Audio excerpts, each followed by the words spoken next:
Is it professional for an artist to work from their bedroom? When you think of an art studio, what do you think of?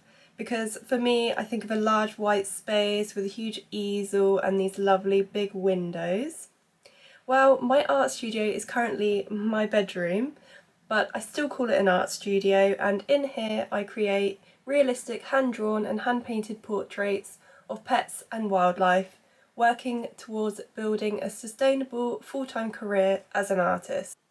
I don't hear many artists talking about the reality of working from home, so in this video I'm going to give you my honest personal experience of the advantages and disadvantages of creating art in a small space.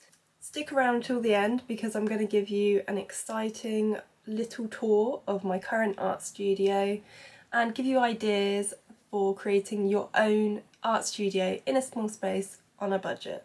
The reality is that most, if not all, emerging artists will be working from their bedroom or perhaps a spare room. Now, I believe the biggest challenge to having a space with shared functions is the lack of boundaries.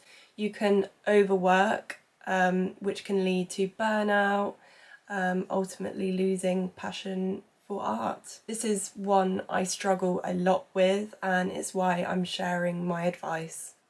On the opposite end, sometimes it can be hard to motivate yourself to start creating.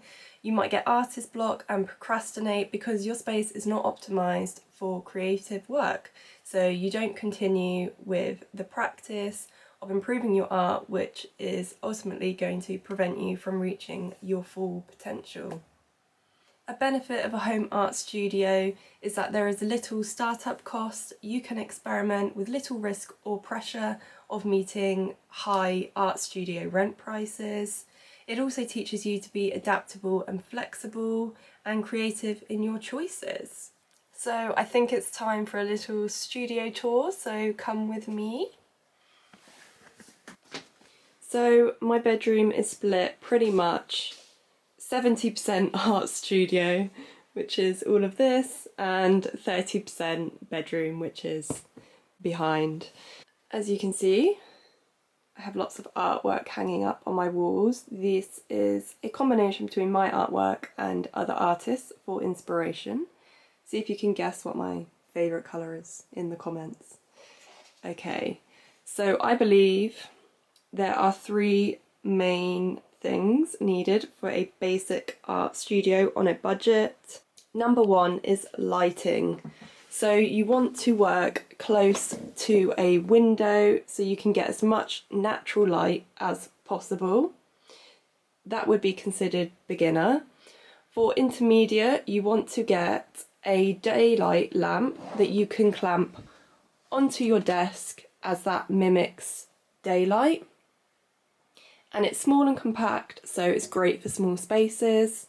The advanced lighting step would be getting studio lights such as these. These were a recent investment for me because of the lack of light in the winter evenings in England.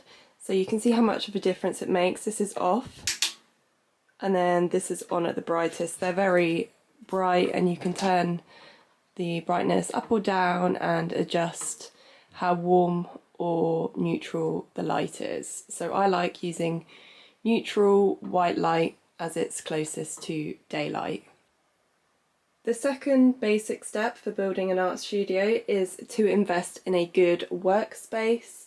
So you want to get a multifunctional workspace. So the best investment I ever made was this tiltable desk.